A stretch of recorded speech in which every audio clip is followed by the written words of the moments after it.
At Live Well 50, you'll hear us talk a lot about establishing a daily walking program. Not 3 days a week, not 4 days a week, not 5 days a week, but ideally we are all walking 7 days a week intentionally for exercise. Establishing a long-term walking program is probably the best health insurance that you could possibly do for your present self and future self. We've all heard about this magical 10,000 steps a day is what we should be getting. If you're getting 10,000 steps a day or more, like some of the members are, great, keep it going. That's excellent. But if you look at the literature, what really is the minimal amount in order to reap the long-term benefits, or as I call it, the compound interest benefits of exercise? And the answer is about 7,500 steps. Now, that being said, I've got some clients whose sweet spot is more like 4,000 to 5,000 steps a day. So you really have to find what your sweet spot is in terms of your activity level, your age, other factors that might be going on as well too. I have one client who likes to hit 5,000 steps a day because then that still gives her enough time to cook, do a little cleaning, and not feel exhausted. She's 83, and so the numbers are going to change and your steps are going to change based upon how old you are. But find that sweet spot. I have another lady who walks about 6,000 steps a day because if she tries to walk further, her hip starts to bother her. So we've been working on her hip so that we can hopefully increase that and get her up to that 7,000, 8,000, which is where she wants to be. We are going to quickly talk about the 9 benefits of establishing a daily walking exercise program. Number 1, walking protects against heart disease. Cardiovascular disease, unfortunately, is the number 1 killer for both men and women. So it makes sense that if we are on a proactive daily walking program that improves cardiovascular system, cardiovascular function, it's going to reduce our chance of any type of cardiovascular disease. Number 2, walking daily helps to control blood sugar levels, and especially if you are pre-diabetic or even if you are a diabetic. We have this extra glucose, basically sugar that's floating in the system, in the bloodstream. As we walk and as we use muscles and as we strengthen, that muscle requires energy. So it pulls that sugar, that glucose out of the bloodstream, and therefore it reduces your blood sugar levels. So walking is a great way to help manage your blood sugar levels. Number 3, lowers your blood pressure. Once again, the direct effect on the cardiovascular system. Number 4, what if I told you a daily walking program will actually decrease your chance of even getting cancer? Bladder cancer, esophageal cancer, colon cancer, and there's about 4 or 5 more.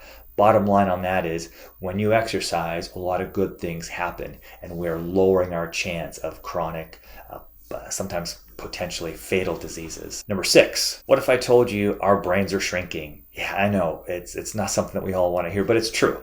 1% to 2% every year, our brains actually get smaller. Part of it is because we're not using it like the way we were when we were younger. And so not only we want to work on learning new tasks, but exercise, particularly, walking, can actually help to improve the size of the hippocampus. And hippocampus is responsible for consolidation of memories, long-term memories, helps with cognition. So anything that's good for the body is also good for the brain.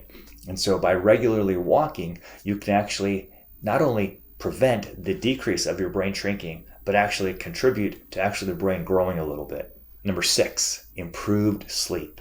Research has shown that if you are walking on a daily, regular basis, it not only improves the quality of your sleep, but how easily you fall asleep as well too. If you're having trouble sleeping, another reason why you want to establish a walking program.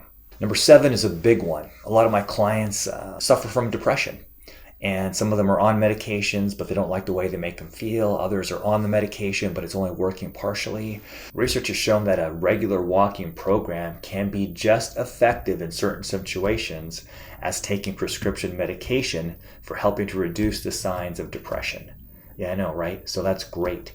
So if you do suffer, maybe it's subclinical, maybe you're not getting medication, but you're just kind of feeling blah, get out there and start walking. It might take a little while, but a daily walk, not only do you get all the other benefits, but it can actually be a mood elevator as well too. Number 8, it is a given. It reduces joint muscle pain and gets us stronger. Pretty self-explanatory.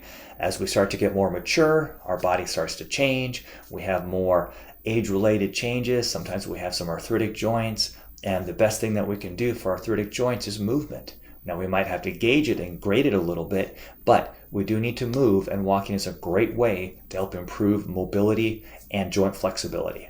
And finally, number 9, spark your creativity. And this is an interesting one too. Steve Jobs, the founder of Apple Computers, was notoriously known for his walking meetings. And so he'd have the board, instead of sitting around this big meeting drinking, coffee and having donuts, he would actually get them to walk around the Apple campuses. Because remember, anything that helps your physical body also helps your cognition. So it makes sense that you are more creative, able to solve problems a little bit better, and to think a little bit clearly as you are doing something physical. And the great thing about walking is that we can do it anywhere.